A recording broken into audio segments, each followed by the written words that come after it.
I'm Metta Spencer, and I'm really looking forward to this because I'm going to get to learn a lot about transportation that I did nothing about. I have a conversation coming up here with Ashrith Doman, whose Facebook pages he's always pictured in front of some spiffy-looking new car. Thank you, Meta. You can call me Ash. It's Ash. More universal and it's quicker. I need to know more about your background in order to have an idea of what it's reasonable to ask you. Okay. So I studied chemical engineering at the University of Toronto, and that was back in 2011 to 2016. And back then, everybody was studying chemical engineering mainly to go into the oil and gas industry. And when I saw this happening, I said, we need to do something different at some point. So I went to the other side of chemical engineering. So there were other options, such as biochemical engineering. But the one that wasn't formal at the university was electrochemistry. And that deals with batteries, fuel cells, energy storage, essentially the skills that would be needed for an alternative energy system that would be needed for transportation as well. So I couldn't get a formal, a formal side degree or certificate for it, but I skipped some, not skipped, but I sat in some of the classes which I wasn't registered in just to learn about electrochemistry, and the professors were actually very welcoming to that. They liked that somebody was learning just because they wanted to learn it, not because they had to. So I was very glad to have the skill set of being able to work in the electrochemical field and understand batteries, fuel cells, and alternative fuels during this time, because I think it's a growing niche, and we're going to need more and more people within that field. Absolutely. From what I've been given to understand, that's really the bottleneck. That we have plenty of ways of capturing energy, but not enough really good ways of storing it. Is that correct? That's correct. So whenever we implement renewable energy, we can never use 100% of it. Sometimes we have to build it in excess and use a portion of it and throw the rest away because it's produced at the wrong time. It's produced whenever we don't need it. And storing that energy is the key to maximize the potential of renewable energy. Mm-hmm. And if we think about the vehicle revolution, it ties in very well. The new types of transportation, you can consider them as a grid 2.0. It's an extension of the electrical grid. Mm-hmm. Mm-hmm. So it's very important to relate these two matters. Okay, now how does this connect with your work now? Because my impression is that you work with cars mostly, and I don't know what you're doing with them, but we did talk about how one of the things you wrote about as a thesis or something was how to use fuel other than electricity for cars. Is that right? Yes, that's partially right. Cars is one part of my job. But the overall industry is transportation in general. So I'm a consulting engineer at a consulting company called Hatch. We have a lot of clients in the infrastructure, the metals and mining industry, and the energy industry. A lot of our clients that use heavy transportation, so the ones that use a lot of diesel and are very difficult to electrify, are now trying to move away from diesel. Especially those who are up north in remote locations, in mining operations, for example, they have to truck and ship diesel constantly. Mm-hmm. So they're wondering, okay, if we can put renewable energy on our site, if we can put solar or wind, or we can tap into hydroelectric power, why can't we run our vehicles off those same sources of power, right? Mm-hmm. And that's where you come in. You say, okay, depending on the vehicle class, right? So you've got consumer vehicles, light cars and trucks. Then you've got commercial trucks. And you've got the heavy stuff, the tractor trailers, the trains, the caterpillars, right? Mm-hmm. It gets more and more difficult to electrify the heavier you go, mm-hmm. right? Mm-hmm. Today, it's actually pretty easy to get a very capable electric car as a personal vehicle. Mm-hmm. You can't get the same convenience or even the same range as a heavy bus or a heavy truck. Mm-hmm. right? So that's where other technologies come in other than just battery electrics. That's where we have alternative fuels, so biodiesel, or we can use also hydrogen and fuel cells to power these heavier vehicles. Okay, So I've there's a heard technology for every application. somebody told me the other day that there's now a prototype of an electric airplane. Is that Yes, that true? is true. That is It was a big surprise to me because I'd been told that that's the last thing they'll be able to do. What is this thing? Who's done it, and is it a realistic thing to be developing? well, it's being developed by every major plane manufacturer. So Airbus and Boeing are both onto it. They're working closely with very niche companies for the batteries and for the design of it. But right now, they're both light airplanes. Oh, So they okay. And so carry up there's to no future prospect of getting on flying to Europe with 300 or 400 other people in an electric airplane. well, unless batteries get the same sort of energy density as jet fuel, which it's very far from, I don't see that coming very soon.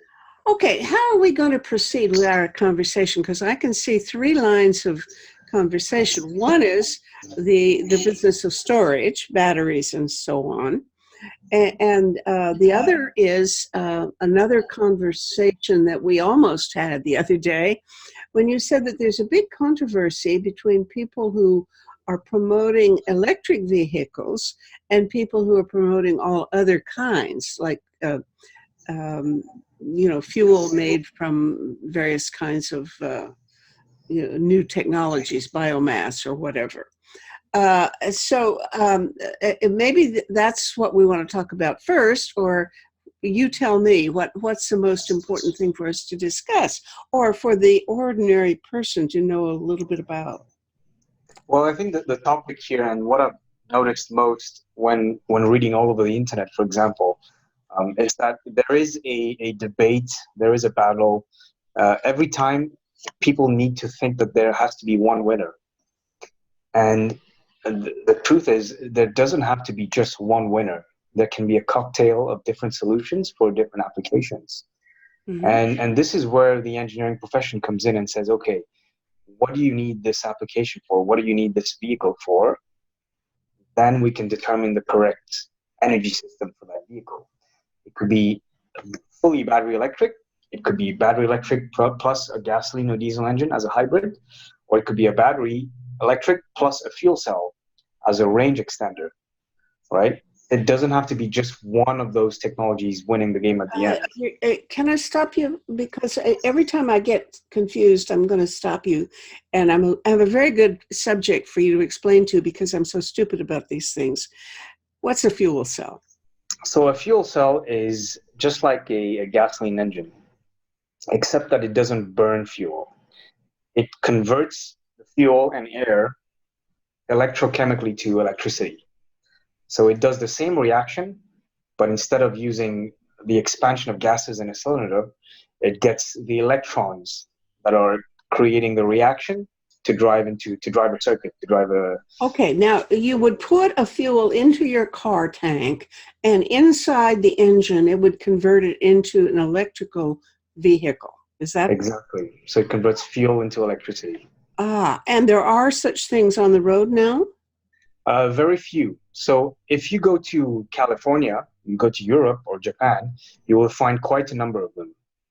Fuel cell vehicles, they mainly run on hydrogen fuel right now. That's the easiest application for fuel cells. Uh-huh. There are fuel cells that use natural gas, that use propane or other fuels, but that defeats the purpose of a clean system. Right? Why would you use a fossil fuel?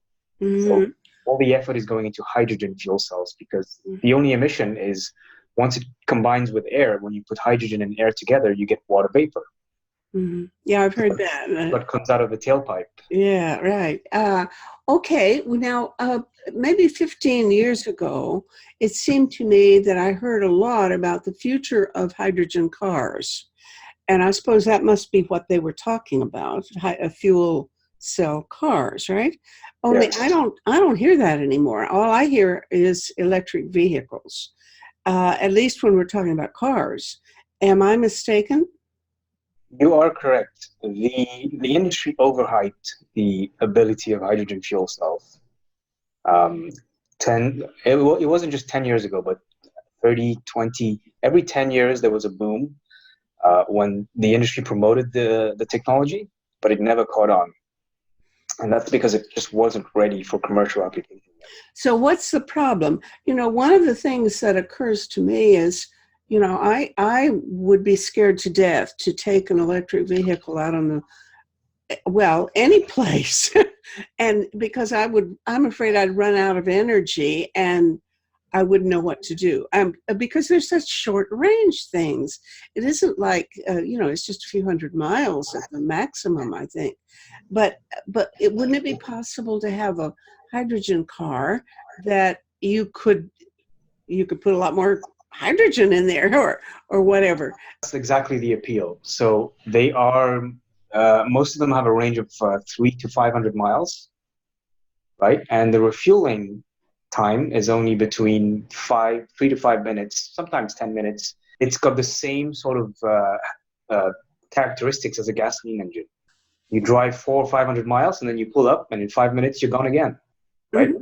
Mm-hmm. The issue is the infrastructure. You need to build out infrastructure that is designed to refuel hydrogen.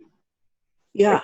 okay. They do look like regular gas stations, but underneath it's a whole other system. Instead of a liquid, we're handling a gas here. So there are tanks, there are compressors.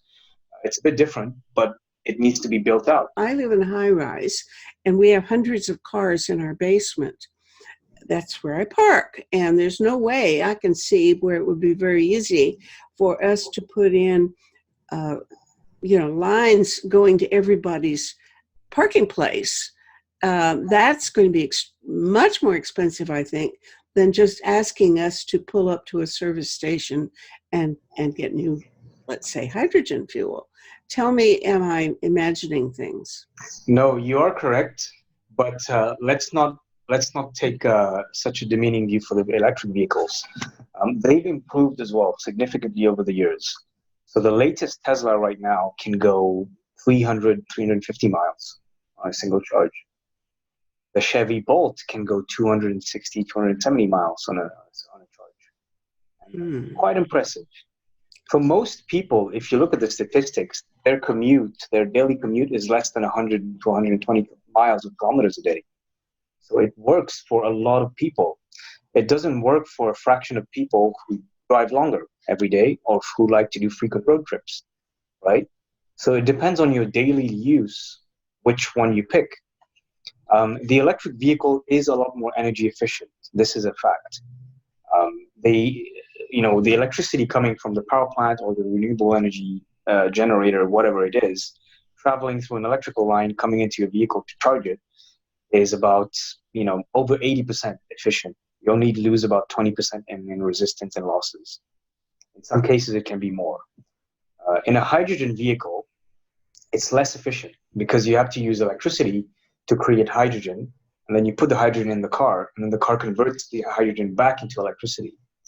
That amounts to a round-trip efficiency of about 40 to 60% sometimes. Oh. Right? So it depends on the application. Some people are fine with an electric car because they don't commute long distances very often. People just don't want the inconvenience and want long range. So yes, I would say there's something for everybody at the end. The problem with each, there are problems with both. So just like I mentioned before, with the hydrogen refueling infrastructure, it costs money to retrofit existing stations. And they are not willing to do it because there are not enough of those cars on the road. What are the pluses and minuses of, let's say, just comparing hydrogen and electricity for vehicles? Okay. So for hydrogen fuel cells, you need the infrastructure, right? And there needs to be an incentive for gasoline stations or fossil fuel companies to build that out onto their existing forecourts. And that takes money. It takes about $1 to $3 million to get the installation going. For each service station? Yes. So is that more than it takes to build a tank for gasoline? Yes, it is more. It's a Okay, go much on. more complicated system. So they need an incentive, and on the other side, there are not many customers for it, right? So Mm. if they put it up, it will be years before you can incentivize enough people to buy these vehicles, to buy enough fuel to make up, to make the money for the investment that they made. Mm-hmm. All right. On the other side, there are some companies that are going into partnerships with technology companies to do that. So Shell, for example, has been very progressive. They partnered with several companies in California and Vancouver to integrate these into their forecourts, because it's a part of the national strategy, which is actually nice to see. A massive oil and gas giant seeing the need for hydrogen and saying, okay, well, I'm going to support it. I'm going to, put a few up for now and see how it goes. And if it catches on, then I have the locations, I have the infrastructure. I can just upgrade mine. Okay, so how many are there, let's say, in California? Places where you could pull up and fill up your tank with hydrogen? In California, there are going to be about 100 very soon. Oh. So they are being built. Right now, I think there are more than 40. Mm-hmm. And they are being built at a very fast pace. Okay, now tell me how this is done. The hydrogen is produced someplace else and then brought in how? By like these big tanker trucks that you see for gasoline, or how do they transport it? Where do they build it or create it? How do they move it to the service station? And what happens then? So that's one option. You can produce it in a dedicated plant somewhere else and truck it into the service station. And it is pretty much filled. The tanks are filled just like gasoline. The other option, and this is where in the jurisdictions that you have a clean grid, so when you have excess renewable energy, right? So if you remember, I was talking about renewable energy in the grid, that we're wasting some of it because we can't use all of it when it's needed, right? So there are ways using hydrogen electrolyzers. They are essentially hydrogen generators. They take electricity from the grid whenever there is an excess amount of renewable energy, and they can generate it on site by itself. So you don't need what do they do? They is this like electrolysis? They get some water, and Yep. I remember doing that in high school. Wow. Okay. That's a very good memory. Well, anyway, okay. So you get water and you put electrodes in it, and you get hydrogen and some. You get hydrogen and oxygen. Yeah. Okay. Yeah. And that's what they do. They just find a stream someplace and stick their electrodes in it, and then they capture their hydrogen. Is that it? Yep. There are some dedicated, well-designed machines to do that today. By the way, how do they capture it separately? Why doesn't it mix back in together? Well, the design allows them to be separated. So there are membranes that separate the hydrogen and oxygen. And okay. Okay. So we have now some places that's what they do, and other places they truck it in. Truck it in. Yeah. So if they create it, they don't truck it in. They do it right there, using Electrolyzers out in the backyard or something to get their water. Is that it? Right there. Yep. Which is better? Well, so when you're just starting off for small scale applications, when you don't have a lot of cars on the road, electrolyzing on site is better. It's much more convenient. When you're having a large amount of volume going through every day, then it's more efficient to build a larger plant, a centralized plant, and truck it in. And so what would the trucks be like? I mean, this stuff is a gas. It's arriving as a gas, right? It can arrive as a gas or as a liquid. Either one? So, which is better? So the liquid takes a bit more energy to produce, so it's more expensive. The gas is more common. So the trucks are pretty much retrofitted with dedicated hydrogen cylinders or tanks. And sometimes they come in and refuel the on-site tank, or they just leave the tanker there to be connected directly to the infrastructure. And they come and pick it up and put another one in. Okay, right? Good. Okay, now what about safety? So there is a bit of there is a lot of concern, because most people wrongly have the image of the Hindenburg in their minds, because it was filled with hydrogen. But essentially, in order to have an explosion, you need to have hydrogen and oxygen built out of carbon fiber these days. These are the latest technology. They are even almost bulletproof. Toyota tested them with a 50 caliber, and it couldn't do damage to it. Even in the case of a puncture, because it is pressurized, the hydrogen will just gush out and go upwards in the atmosphere because it is 14 times lighter than air, right? So when you have a gasoline leak, for example, the vapors pool to the floor because it is denser. That's much more dangerous than a hydrogen leak because it just evaporates upwards into the atmosphere. So both are, I mean, all energy that you put into a vehicle are equally dangerous, including batteries. It's safer than gasoline because gasoline pulls underneath the car where it can explode and blow the vehicle up. Right. Whereas if there is an ignition, the flame would just shoot upwards. Oh, okay. Right, in one direction. So it wouldn't cause an explosion, it would cause a jet fire, leaving you time to leave the vehicle. Mm-hmm. Right, it would never just go boom because oxygen cannot get into the tank. It's pressurized with hydrogen. Okay. Well, I feel better already. Yeah, it's not a problem. I would get one in a heartbeat if I could. Oh, you would? Okay. Yeah. Now, you say that everything depends on what use this is for. For some things, one fuel or one system is better than another. I guess it depends on whether we're having a diesel a tanker that we're trying to use versus a little mini car or something. Exactly. So if you're just running to the shops every day, you have very short commute, or you don't use your car very often, an electric car is perfect for you. That's totally feasible today with the current technology. Now, but when they started putting in electric cars, I thought, well, what's the percentage in that? Because electricity, you still have to get it out of something.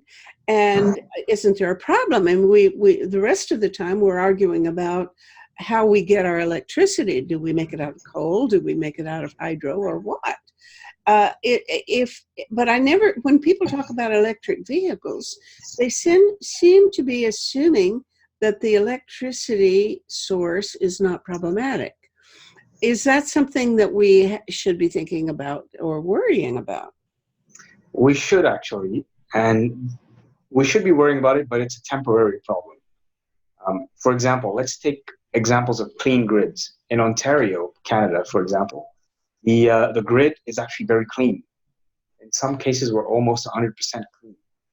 We're not using gas very often. We have mostly nuclear and hydroelectric and wind and a bit of solar during the day. So in Ontario, it makes total sense to get electric vehicles. In somewhere like the Midwest US or other countries that have coal and heavy oil generators, it makes less sense to get electric vehicles. In these jurisdictions, I guess what we would say is their grids are not ready to adopt electric vehicles. That doesn't mean that they shouldn't build out the charging infrastructure in preparation for a cleaner grid. Many jurisdictions are cleaning up their grids. For example, Texas has more wind power than it can use. Sometimes it's giving away wind power for free at night because it's got too much of it. So Texas is one that has very fast cleaned up its grid and makes a lot of sense for electric vehicles. So electric vehicles make more sense when it's a clean grid. Yes, definitely. But it will make sense in other jurisdictions. It's just a matter of time, how often or how well the grid is being cleaned up with renewable energy. Well, most of my friends are anti-nuclear power, and I am extremely, I lean in that direction. Let's put it that way.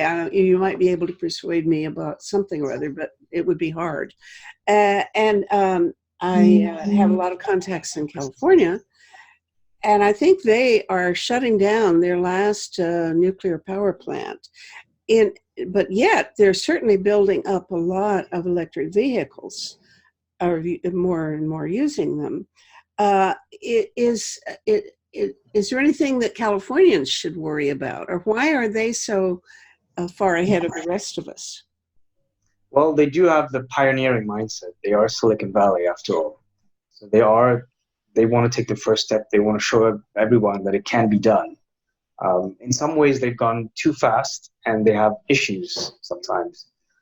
During the day, they have too much solar, And as soon as the sun drops, you get this drop in supply that needs to be compensated with gas and coal very, very fast, right? So that causes spikes in the electrical grid, and then electricity prices vary too much.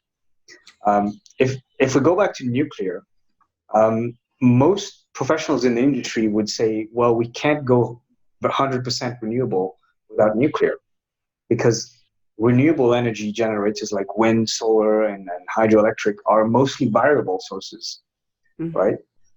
Nuclear is the baseload. It's steady. It maintains a certain level at all times, whatever happens. And yes, there have been some catastrophes, some disasters, but if you look at the number of kilowatt hours generated per nuclear reactor compared to any other form of generation, it's much safer, because it's been operating for so long, and it provides such a good amount of clean energy, quite easily and cleanly. So nuclear will have to be part of the equation, whether we like it or not, because you can't replace a coal power plant that operates steadily with wind and solar. That's not yet possible. Well, that I'm not going to argue on this one. But I know people who would. I mean, I think there is a different argument to be made. Mark Jacobson, I think his name in California, being one who's developed a way of getting along fine without nuclear.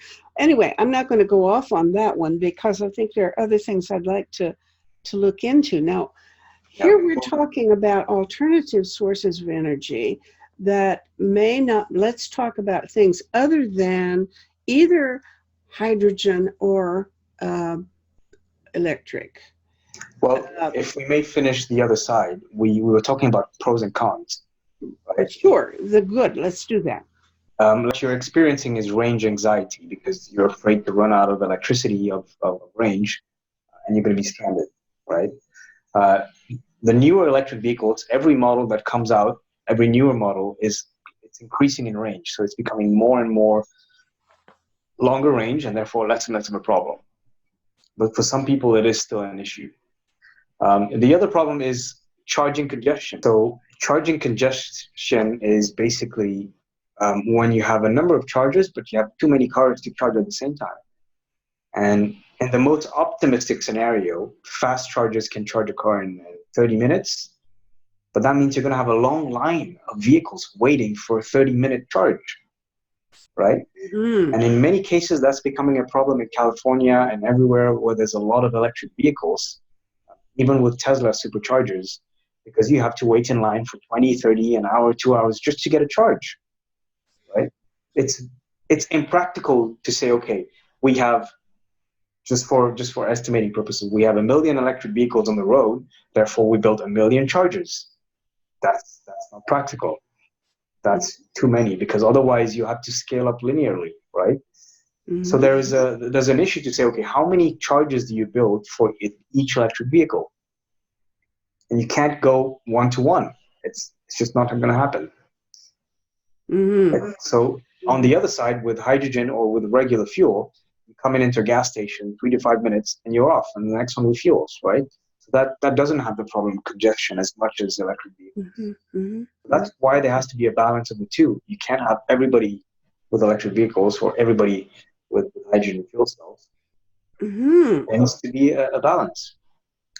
Okay, so that's an argument for having 2 or 3 different kinds of engines. Exactly. And if I may add one more point, is cold weather performance. So electric vehicles actually lose a certain amount of range in cold weather. If you live in a place like Ontario, Canada, or Washington, wherever you have cold winters, okay, when the temperature gets below -10, -20, when you start up your electric vehicle in the morning, you're about 30 to 40% of your range is gone right away. It doesn't show up on the dashboard, because batteries don't operate as well or as efficiently in the cold. It's great for the Midwest. It's great when the temperature is moderate, right? But when it's too cold, there's an issue. You lose range, right? Unless you can keep the vehicle plugged in at all times and keep it warm, which means you're using additional energy. That's another solution. Well, I've heard people say that our cars will become our batteries because we need storage of some kind, and therefore we could just run. We could have our car's battery be the storage unit for a house. That is possible because cars are essentially batteries on wheels, right? So in many homes, when you have solar panels on the roof, or you just want to cut down on your electricity bill, you put batteries in your home. That's possible today. The car is another battery on wheels, so it's an extension of your home grid, right?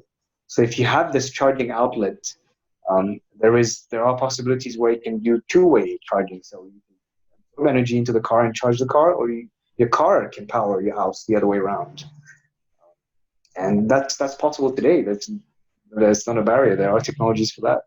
Is that, I mean, I've heard it described as the solution or a very major part of the solution of storage. Should it be considered as such, or is this just one little odd thing that a few people might do? Well, I think it's just not ready for prime time yet, because the issue is every time you charge or discharge your battery, you're using up some of its life. And current battery cells have a limited number of cycles before it degrades too much. Most batteries today, you'll have about 5,000 to 8,000 cycles. Say that 5,000 cycles, did you say? Yes, so when you charge a battery and then you deplete it again, that's one cycle. Okay. So if you keep using it for commuting, that's okay. But now that you're plugging into your house, you're using the battery even more. You're reducing its life. Right? Until battery technology becomes more robust in terms of cycles, until they start to offer 20,000, 30,000 cycles, you're just going to use up your battery faster. You're going to degrade it faster. Okay, let's talk about batteries, because it looks like batteries are a very strange combination of things. It can be hydroelectric dam is a battery, which I hadn't thought of before. Tell me about storage. I have a friend who's really quite stubborn, and he argued many years that it was never going to be really cheap to have electric power from solar, and that and he's still arguing that, I think mistakenly, but his argument is based on the notion that if you factor in the storage cost, then electricity is a lot more expensive than we are being told by all of these good news outlets. Well, it was certainly the case before. There's no arguing for that. But solar prices have come down considerably. In the US, there are actually two places where that's true right now. Two projects that have bid into the procurement for electricity, and they bid cheaper prices than for gas or a coal plant. So the economics, because solar cells for solar are coming down, and batteries are becoming more large scale in manufacturing, their prices are coming down too. And so it's starting to make a lot of sense just this year, right? But it's just starting. Well, that's good news when it comes to coal, because, I think most of us would love to get rid of coal.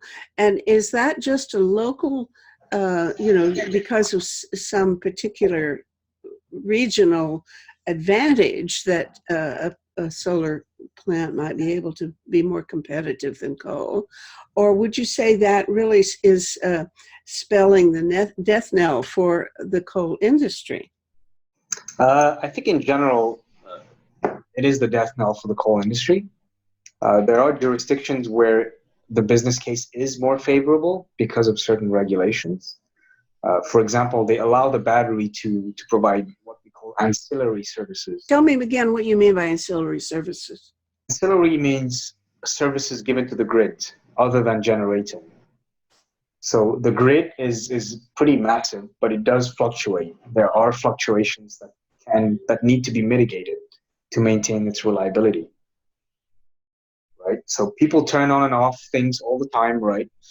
There are equipment, machines that turn on, other people are turning off things. It's not always a flat They cannot always maintain it at a flat frequency. So the ancillary service is the whatever it is you're using to even out the bumps. Exactly. In many And places, that could be what? in many places they use gas turbines to do that. So small, fast gas turbines You could turn them on and off quickly and Exactly. do things instantly or not. Exactly, something like that. Okay. But today, batteries can do this job even better, even faster than gas turbines. Okay. So this is a paid service, essentially. Okay. Now I've heard that there's a huge rush to see who can make the biggest, best, cheapest battery quickest. Like there's a big competition to win the battery race. Is that still the case, or has somebody actually won the race so far? It's still the case. It's still the case because the dilemma for most manufacturers is, okay, do I wait for the technology itself to evolve, to take a leap, and then do I manufacture at large scale, or do I just manufacture at large scale now without having the latest technology, right? So companies like Tesla, Samsung, LG Chem, I mean, they are improving slowly, incrementally, but they were essentially invested a lot in manufacturing in an existing and I guess older technology. But there are companies and universities that are working on the next generation of batteries. So, for example, Professor John Goodenough was the original inventor of the lithium-ion battery that is most common today. And he's currently working on the lithium-ion 2.0, which is called solid-state batteries, solid-state lithium-ion. This is the leap. This is a significant improvement over existing technology, but it's not yet commercial. It's still in the testing phase, I would say. Well, several thoughts came to mind as you were speaking. One is about lithium. I've heard that, maybe that's what brought down that certain planes, that they explode or they burn or they catch fire or something like that. And is that true for all lithium batteries, or? Like I was saying, any fuel is dangerous. So a battery is equally as dangerous as gasoline. It contains a lot of energy in a small package. So the types of lithium-ion, all batteries, like the batteries in my cell phone. your cell phone could be dangerous. That could burn down your bed. You could burn down your home. Really? Right? If you're just sleeping and it's by your bedside and it catches fire, it's dangerous. Right? So the types of batteries that we're using, there are lithium-ion types that are safe, but these are less energy dense, which means if you were to use those, they would be heavier for the amount of energy that they contain. So the ones that we're using in our cars today and our energy dense applications for energy storage are not the safest ones available yet, but they are the most energy dense. But that means that yes, they are prone to catching fire if they are punctured from the outside, and if they are overheated, or if there is a manufacturing defect, right? Technically speaking, it shouldn't catch fire if it's well made and nothing's really wrong. And if you maintain the temperature, that's fine. If one of those conditions are met, right? So either it overheats, either it's a manufacturing defect, or if they're punctured, then you have a danger. Well, I would assume this must be pretty rare, but I did hear in one case of an airline going down, and they didn't know what caused it. That there was some speculation about somebody might have had a laptop in the overhead that caught fire, and that is not an impossibility, right? I mean, yes, that was the Boeing 787, whereby its onboard battery was actually lithium-ion as opposed to older nickel metal hydride technology. And we think there was a problem with the way the pack was designed. So the cells were okay, but the way it was put together was not correct. Now we're talking about like a laptop computer, not the engine not anything in the engine of the plane. No. I mean, the plane itself does have some amount of batteries to run the electrical systems while the engines are not running. So they have their own little battery bank inside the plane. So that was the issue. So once they discovered that, they reverted back to the old battery that was proven and safer. Okay. Okay. There have been many cases where, well, not many, but a few cases where Teslas are charging or just not even charging, and this is something that troubles Tesla a lot. It troubles Elon Musk. It's not safe for anyone, but having your car just sitting in the parking lot and then suddenly catching fire is a scary thing. But it does happen in very in a small number of cases, not a lot. Mm-hmm. And the other Yeah. one is phone batteries and those newer skateboards, the electric skateboards or the hoverboards, they used to catch fire as well because of lithium-ion batteries that are either wrongly manufactured or wrongly designed. Skateboards. Really? So, I, so I there are never there heard of are electric skateboard at all, much less an electric skateboard that catches fire. Okay. I'm really behind the times. Do you have an electric skateboard?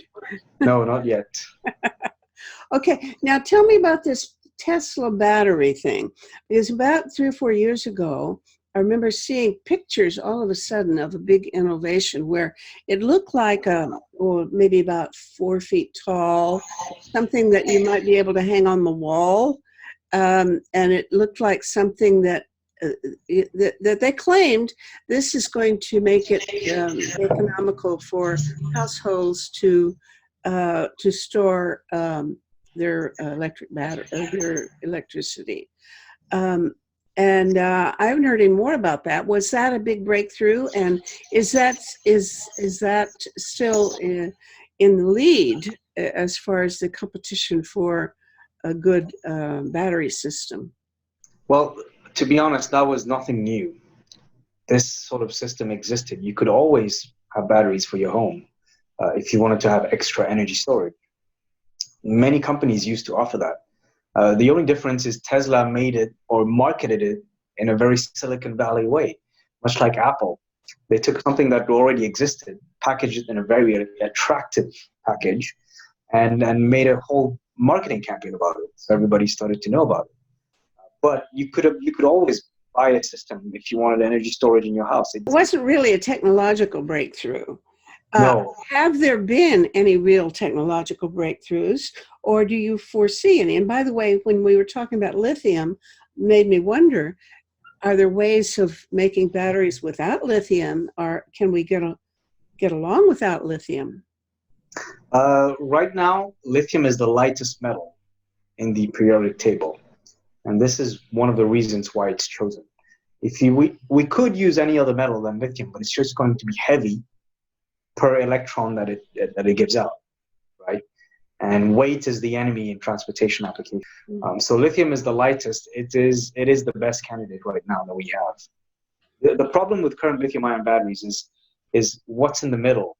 It's a liquid electrolyte that is between the lithium anode and the carbon cathode, and that liquid electrolyte is what's responsible for fires, for overheating, because it is flammable, right?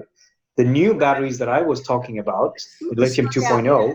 2.0, I want this to sink in. We got an anode and a cathode and something in between. And what is that in between? that's an electrolyte. So it's a And that's like it's soaked in a fluid, or what? I can't visualize what this thing is between them. it's You soaked in have a to have fluid essentially. a fluid, Yes. and is that what the lithium is? No, no. The fluid is responsible for conducting ions. Okay, what is this fluid? What do they put in there?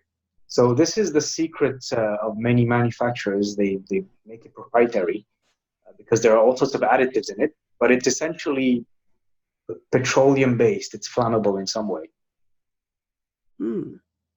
right? Okay.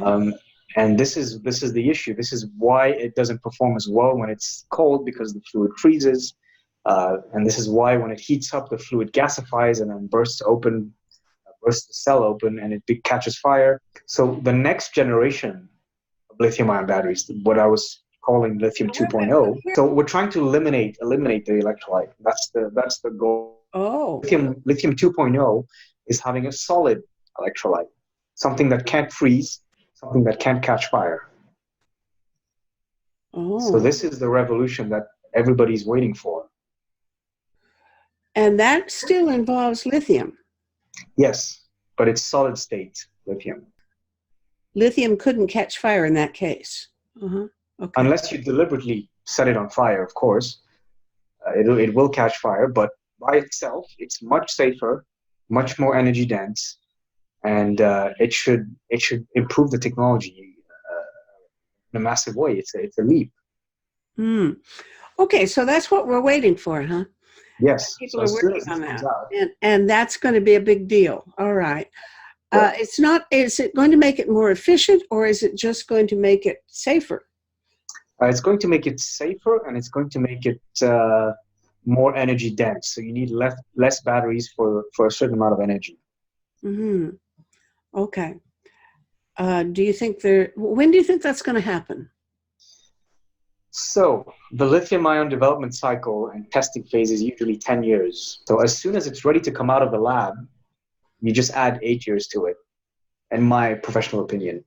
So that's going to change a lot of things. It'll improve the technology in a way that it makes it very feasible to convert a lot of applications to electric. So whether it's cars, whether it's maybe even medium-duty vehicles, whether it's home storage, whether it's large-scale storage for the grid, that has the potential to truly take a leap forward. Mm-hmm. Well, It's just could not ready we yet. ever run out of lithium? I believe there's a place in South America, a big lake, dried up lake or something, where they get all their lithium. Is this sort of like the rare earth shortage? You know that if you fall out of favor with a particular country, you might be out of luck. No, that's not an issue actually. We have more than enough lithium to do this revolution. Um, and a large portion of the used batteries that are coming out of service would be recycled. So you could recapture or reuse the lithium from that. The issue currently was with the cobalt. Cobalt is a component of current lithium-ion batteries, and it was the one that is expensive, scarce, toxic, and sometimes was extracted illegally with child or unpaid labor, a conflict mineral, right? So eliminating cobalt or reducing the amount of cobalt is also a big effort of the current manufacturer. Now, one of the things I hear about is I got interested in direct air capture.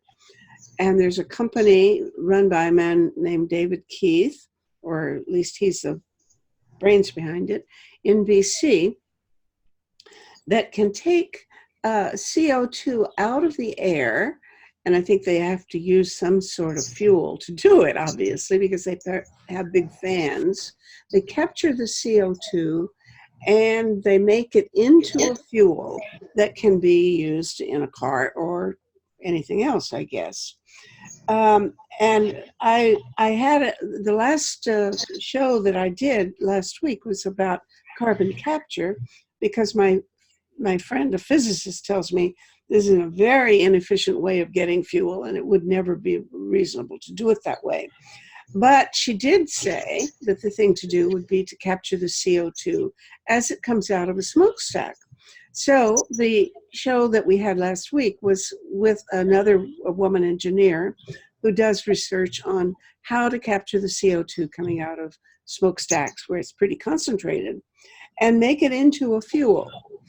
And it would be a good way of transitioning from power plants that use, or any factory that uses coal, for example, or fossil fuels, capture the CO2 that comes out of the fossil fuel emissions before it gets into the atmosphere.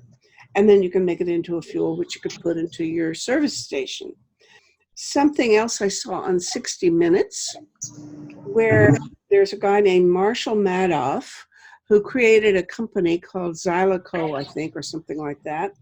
And one of his great invention was a way of taking biomass, that is cellulose that contains sugar, but they've never been able to get the sugar out of it very economically before, and using some sort of accelerator for vibrations or something, and he extracts the sugar at a reasonable price. He can take this sugar and make it into a fuel, and then he puts it into a service station and fills up his car, and you see Leslie Stahl driving his SUV around. He's got a board of directors on his company that includes a former Secretary of Energy, two former defense ministers, etc.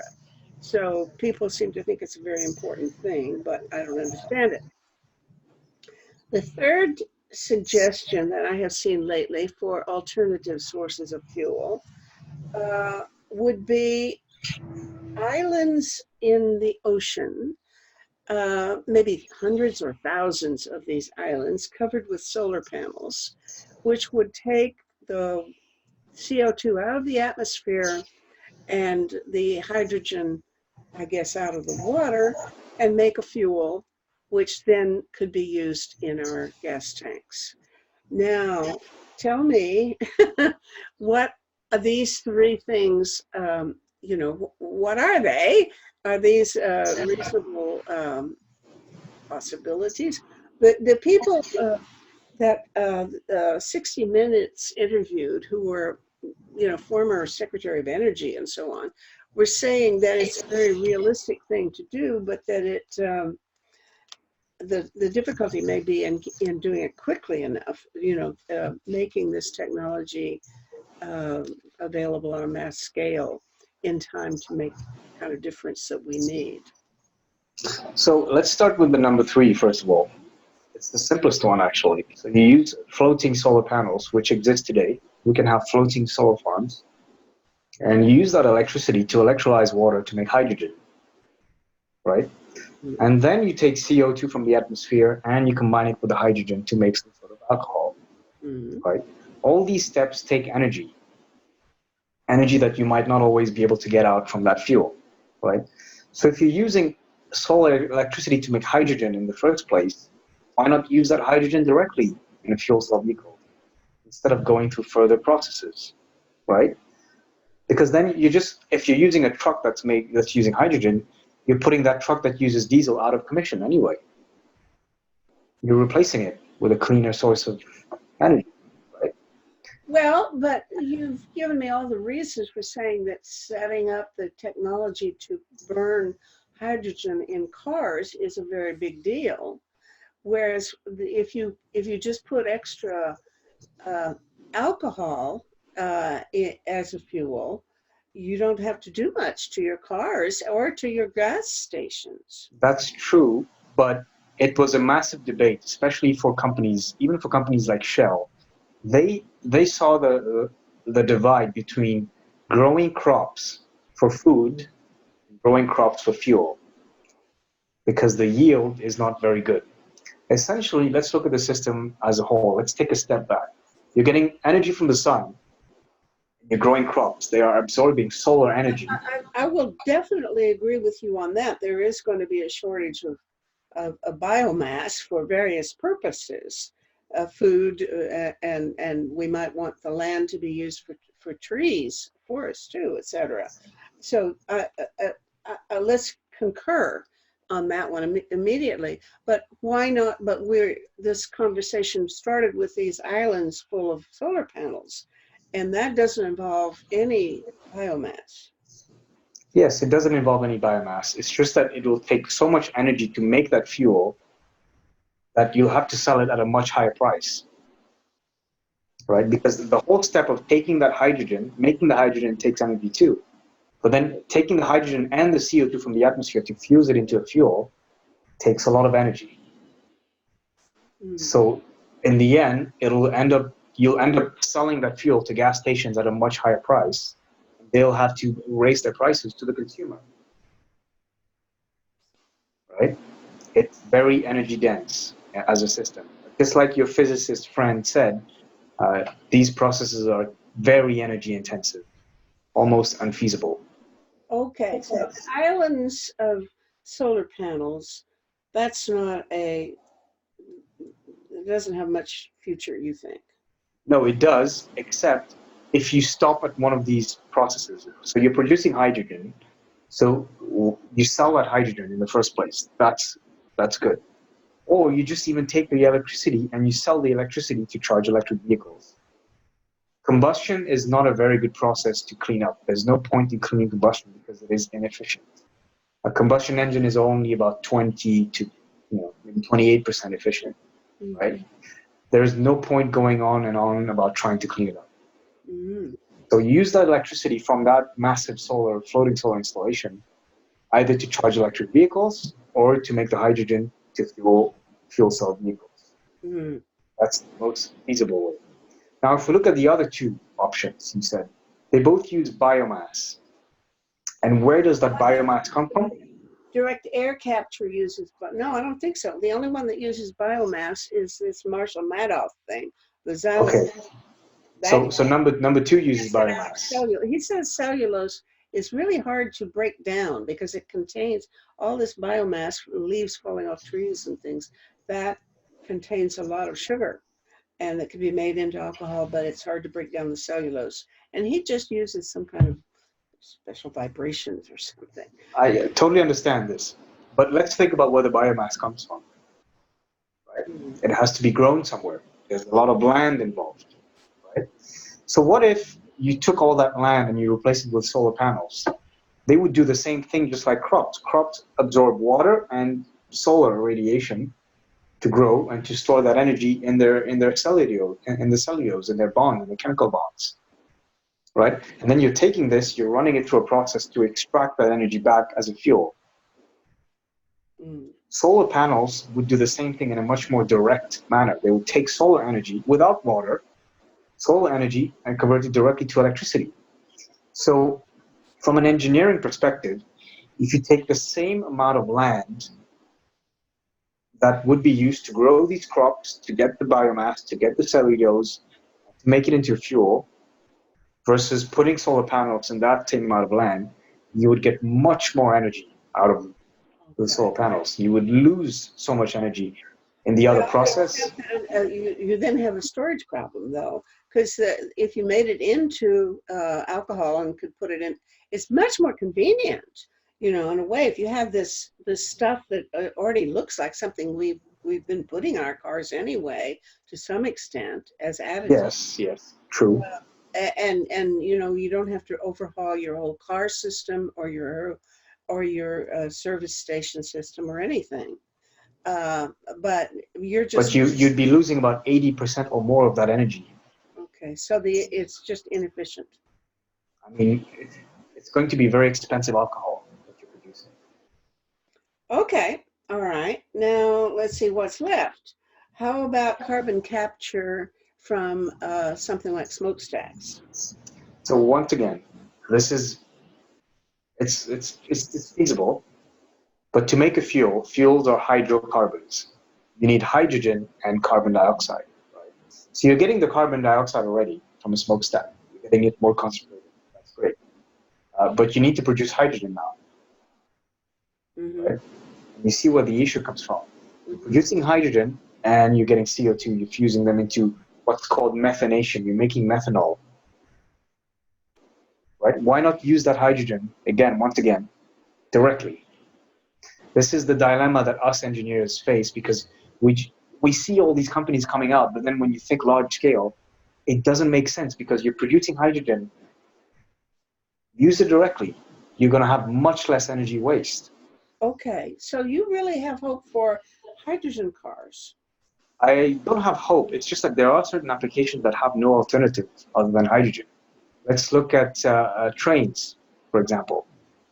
In Germany, there are light trains that are starting to run on hydrogen. There are applications that are heavy, they're just too energy demanding. There are some ships that are thinking about using that already. Tell me why that is so much, why a big vehicle would find it more attractive than a small vehicle. It's because of the weight of lithium ion. In order to provide that much energy in a big vehicle, you would have so much batteries that you'd end up using a portion of the batteries just to carry the batteries. Yes. They would be too heavy. So hydrogen, in a way, is just in tanks. And because they're just tanks, you can add more tanks. And you're not adding to the weight of the vehicle, but you're adding much more energy on board. What's the economics of shipping? So shipping is cost per weight of good, per tonnage of good, right? And a train is much more efficient than that. It can carry a lot more uh, at equivalent or faster speeds from one place to the other.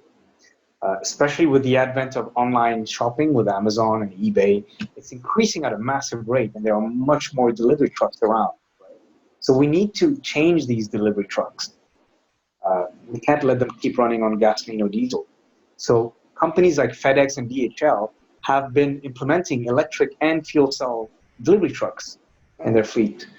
So they are seeing the problem. They're like, okay, the online shopping craze is not going to go away. It's going to be actually even more later on in the future. More people will need deliveries. So we need to make sure that that transportation system is clean. And because it's a heavier type of transportation, yes, some of these trucks can be electric because they operate within a short radius in the city. Some of these trucks operate longer distances, so they need hydrogen fuel cells.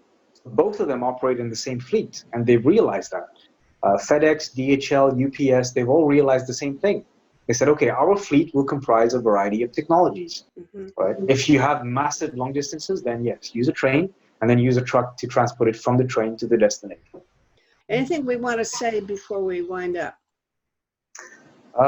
Well, if you're going to shop for your next car, ask yourself what type of commute that you have, and what are your expectations, and then buy an alternative fuel vehicle accordingly. If you can't make up your mind, just buy a hybrid vehicle. It's the best decision you can make right now without doing any harm. Fascinating. This has been extremely informative, and I'm much smarter now because of it. I appreciate it very much, Ash, and be in touch. Thank you. Okay, thank you very much. I appreciate it. Bye. This conversation is one of the weekly series Talk About Saving the World, produced by Peace Magazine and Project Save the World. Please visit our website at tosavetheworld.ca, where you can sign the Platform for Survival, a list of 25 public policy proposals that, if enacted, would greatly reduce the risk of 6 global threats to humankind. Come back next week for another discussion of a serious global issue.